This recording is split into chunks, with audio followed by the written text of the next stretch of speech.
What's up, YouTube? This is Ben, and this is Disco.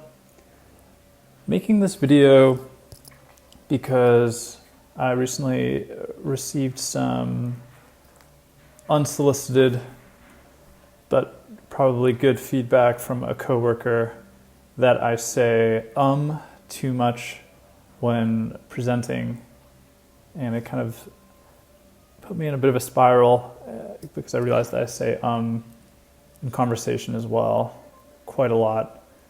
It's it's a crutch word, I think is what they call it.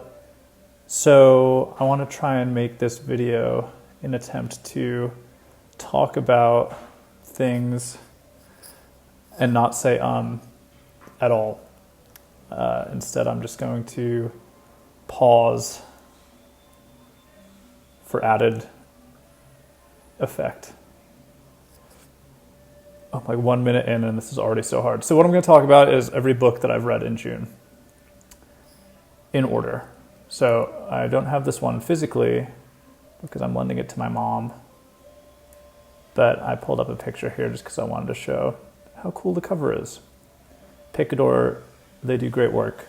This publishing group, I don't even know where they're based, but every book of theirs that I own is like a work of art. So The Last Supper by Rachel Cusk, who I have never read before. I've never read any of her work, but she was, I said already. That's okay. So Rachel Cusk, I've never heard of before, but I saw a couple of her books in a bookstore and they all looked really cool. And so not really knowing where to start, I picked up one of her books. It's called Outline. It's part of a trilogy. And I have not read that one yet. I was going to give it as a gift and then decided against it. So I still have it. I will likely read it sometime this month. But a few months later, when at a bookstore in Nashville, I saw this cover and read the back that it was like a kind of interesting take on a travel memoir. I was like, ooh, me likey travel memoirs. So I copped it and just got around to reading it this last month. And man, I really loved it. It definitely took me a while to kind of settle into her writing style. It kind of meanders a lot. But it's all, she has just like great attention to detail in the world, when looking at the world around her. And it just makes the life that I was living while reading this book feel a little bit more vivid and beautiful. So I really liked it. In short, it was about a family. It was a true story. It's Rachel Cusk's husband or actually, I don't know if it's her husband or her partner who goes unnamed for the duration of the book, and her two daughters. They kind of uproot their life in England and drive south through France to Italy, and kind of over the course of 3 months just make their way further and further south through Italy, kind of spending time in different places as they go. And it has a bunch of beautiful reflections on the scenery as well as, I just did again. Shoot. Scenery as well as art. She talks so much about art and frescoes and some of the history around, how those artists kind of came to be through their various apprenticeships during the Renaissance, and how one artist influenced the next and the next and the next. And it was really interesting.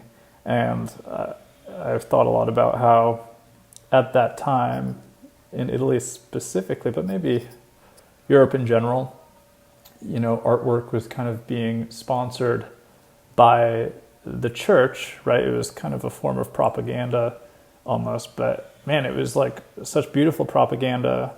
And yeah, I just think that's kind of interesting how we look at it now as just like this ultra valuable high art. And I wonder what the version of that is in today's society. You know, we're not like, no one's co-sponsoring painters to create these beautiful depictions of, you know, the folks in power. Bit of a tangent. I guess this whole thing is a bit of a tangent there. But yeah, there were a few other parts of this book that really kind of resonated. I really liked the way she reflected on, you know, about halfway through the book, she realizes how homesick her two daughters are. And that part really resonated because my family moved around quite a bit when we were growing up. And that was always awesome. There were definitely moments, I think, for my brother and I that were hard. And when you're that little, you're not really wrapping your head around it being, you know, just a temporary vacation or like a move. Like, you don't really have much say in it, and so your world is just changing so dramatically, so quickly around you, and it's a lot. And I think that Rachel has this really great introspection halfway through about, you know, what drives us to leave places and how they're often selfish motivators, but how she ultimately arrives at the thought that her daughters will be better for it, which I would agree with. Yeah, so that's The Last Supper. That was the first book I read. The next book I have physically with me that I'm no doubt going to also lend it to my mom next, because her and I have very similar taste in books, is this book by Ben Lerner called Transcription. I'm a big fan of Mr. Lerner. I believe he's an English professor at... Where is he an English professor at? Brooklyn College. Brooklyn! So New York fellow. And I first became acquainted with him when I was living in Madrid. I read his book, Leaving Atocha Station, which, as the name would suggest, is based in Madrid. And similar to this book, Transcription, which I think is published this year, like it's very new. It's kind of, a lot of his books seem like they're memoirs, like they're from his own experiences, from a character's point of view. And while they are technically fiction, it's like hard to believe that these experiences did not happen to him exactly as he writes them, because they're just so like vivid and human and spot on. And he's so funny and like self-deprecating in all of his work, and it's like so self-aware. And I think it's his writing style is just so brilliant and so genius. How he just like weaves like these kind of asinine, goofy moments and turns them into a larger sentiment about the world that we're currently living in. Wow, I sound like so pretentious as I'm talking about this. Hopefully it doesn't come across that way. But that's actually a good segue. I think a lot of the criticism that Ben Lerner gets on his books is that his characters are like super unlikable and the content matter is pretty pretentious, which I don't think is wrong, but I also think is kind of the point, is you're supposed to be laughing at these people and not necessarily sharing their worldviews, but kind of just like understanding how this person may see the world. This book in particular, the kind of, I guess, main conflict that drives the plot of it is that the main character is going to interview a old mentor who just turned 90, and right before the interview, he drops his phone in the toilet or maybe in the sink and loses his device that he was planning on recording the interview with. So kind of a catalyst into the overarching theme, which is all about, device dependency. And it's also, I think, the first book I've read that references COVID in a really interesting way, and I think forced me to reflect on COVID in ways that I haven't, since it was happening. And I was definitely thinking about those early 2 months of COVID when everyone was kind of forced to, take all these drastic measures, and we didn't really know how much danger we were in, but the safe assumption was just assume all the danger. And getting to read about someone's experience as if it's happening in real time was kind of interesting and easy to project my own self and experience onto that, which was a cool exercise. Yeah, great book though, Transcription. It's like super short too. I think it's like 120 pages or something. So highly recommend that one. Okay, and then the last book that I read in June was, I reread Into the Wild, which I know is a very popular, awesome book. And I first read it, I think when I was 20. And something I've found with this most recent reread is just how different of a chord it strikes, even just like 7 years later. I think when I first read it, I was just like so awe-inspired by the bravery, was probably what I would call at the moment, of Chris McCandless to, take on this massive adventure entirely independently and just truly rely on himself.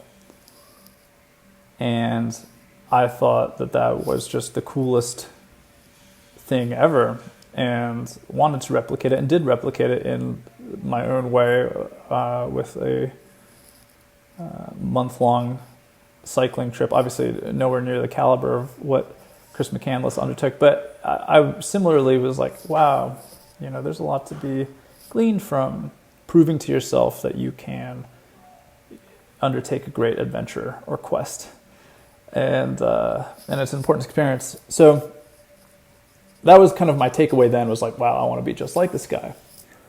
And I think the later chapters in the book that talk about Chris's departure from society from the point of view of his parents and his sister, I didn't really consider much at all on my first read, which I think, kind of perfectly showcases the state of mind I was in before frontal lobe development. But this read around, I just felt so sad towards the end, thinking about what his parents must have gone through in just the unknowing for so many years of what happened to him.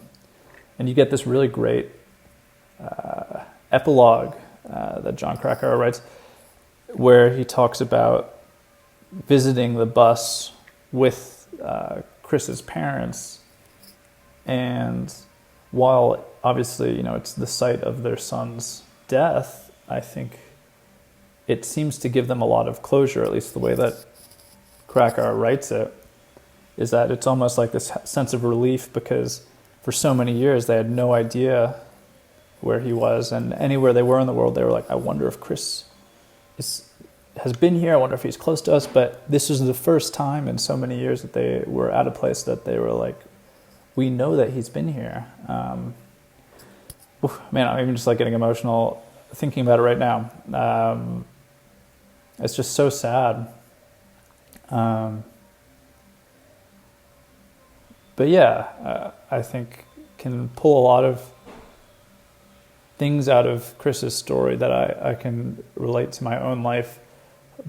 And I think that Jon Krakauer does a great job of also relating it to his own experiences in the wild, and he does a great job of kind of going to bat for Chris. I think when his story was first released, the public was not, I guess, clowning on him, for lack of a better word, but saying, his death was due to his own overconfidence and hubris. But Cracker does an amazing job of really painting the full picture of, this was kind of a brilliant young guy who was just a bit fed up with society and his own family, and it drove him to take these drastic steps. And his ultimate demise was not really his fault. Obviously, he put himself in a very dangerous situation, but Cracker has done a ton of work even after publishing this book, originally in, I think, 1996. This version, I think, was published. This was like the second version that was published, and it was published in like 2015, so almost 20 years later. And in that time, Cracker has done a ton of work to realize that Christopher did not, mistake the plants that he was eating for poisonous ones. He did accidentally poison himself, but he was still following a field guide, and I think he made mistakes that a lot of, I can't really say, but it seems like they were mistakes that a lot of people would have made at the time based on the research that they had. So I admire that Cracker is really, almost become obsessed with this guy's story, and done a lot of work to defend what I think a lot of people wrote off as hubris at the time. All right, I have no idea how successful I've been in not saying for these last couple of minutes here, but that's everything that I read in June of 2026. I'm going to show off Disco one more time here, because that's what people, if anyone does watch this video, would really like to see. And yeah, that's everything. Thanks so much for watching. Bye.